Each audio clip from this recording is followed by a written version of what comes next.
Meus amigos policiais militares, com a declaração de inconstitucionalidade da Lei 13967 de 2019, não retorna apenas a permanência disciplinar e a detenção, mas também o recolhimento disciplinar. E o recolhimento disciplinar é o nosso tema de hoje. E para a gente já verificar o recolhimento disciplinar sob o prisma da Constituição Federal, nós vamos analisar aqui o inciso 61 do artigo 5º da Constituição. Então, ninguém será preso senão em flagrante delito ou por ordem escrita e fundamentada de autoridade judiciária competente, salvo nos casos de transgressão militar ou crime propriamente militar definidos em lei.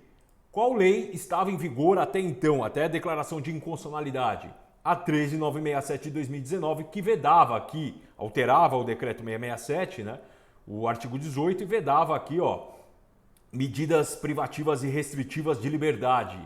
Esse é o inciso 7, vedação de medida privativa e restritiva de liberdade. Isso significa o quê? Que retornam aquelas transgressões disciplinares do artigo 14 do RDPM. Quais? Sobretudo a permanência disciplinar e a detenção. Mas um outro dispositivo no RDPM que suprime a liberdade do policial militar. E aí, a gente verifica que as sanções disciplinares que provém de uma transgressão disciplinar após o devido processo legal são a permanência disciplinar e a detenção. Mas olha só o recolhimento disciplinar.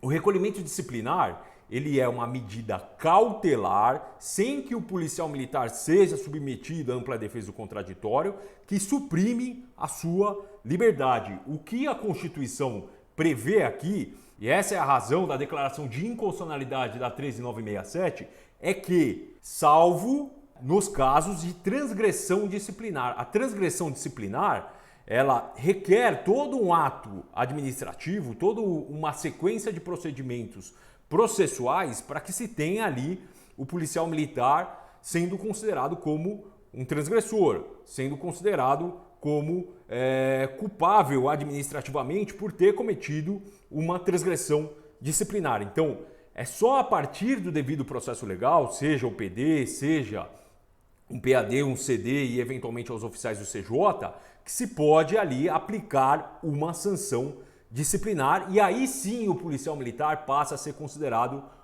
nos termos da lei, um transgressor. Agora, o que prevê o artigo 26 é uma medida cautelar. Sem o devido processo legal, a administração pode impor, pode suprimir a liberdade do policial. Olha só o que diz o artigo 26. O recolhimento de qualquer transgressor à prisão sem nota de punição publicada em boletim poderá ocorrer quando houver indício de autoria. Indício, não tem devido processo legal. O policial militar sequer pôde produzir prova para que a sua liberdade não fosse suprimida. Aí sim eu verifico aqui que há uma patente inconstitucionalidade do artigo 26. Houver indício de autoria de infração penal e for necessário o bom andamento das investigações para sua apuração. Aqui, o judiciário já pode utilizar a preventiva. Então, se tem indício de infração penal, pode o encarregado do inquérito requisitar a preventiva. Não há necessidade de um ato administrativo que tenha a mesma finalidade da preventiva.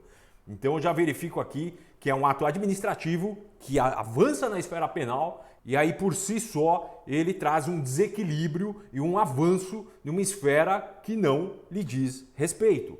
E aí no inciso 2, olha só, se for necessário para a preservação da ordem e da disciplina policial militar, especificamente se o militar do Estado mostrar-se agressivo, embriagado ou sob ação de substância entorpecente. Aqui ele coloca no parágrafo 1º, são as autoridades competentes para determinar recolhimento disciplinar aquelas elencadas no artigo 31 deste regulamento. O parágrafo 2º, a condução do militar do Estado à autoridade competente para determinar o recolhimento somente poderá ser efetuada por superior hierárquico. Parágrafo 3º, as decisões de aplicação do recolhimento disciplinar serão sempre fundamentadas e comunicadas ao juiz corregedor da Polícia Judiciária Militar.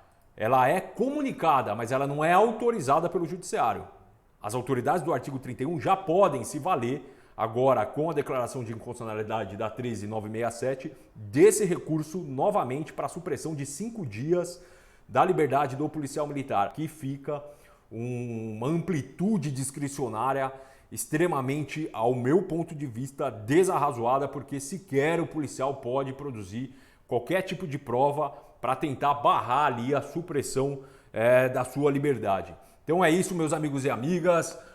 O artigo 26, o recolhimento disciplinar, foi o nosso tema de hoje. O que você acha do retorno do artigo 26? A permanência disciplinar e a detenção segue todo um rito procedimental, processual, com ampla defesa e contraditória ao policial militar. Só então, depois dos recursos, que o policial militar tem a sua liberdade suprimida. Agora, o recolhimento disciplinar, ele não passa por esse crivo, ele não passa por um ato procedimental, ele não possibilita que o policial ele se defenda antes da supressão da sua liberdade. Deixa aqui sua opinião, compartilhe esse vídeo com a família policial militar, deixe seu like e até o próximo vídeo.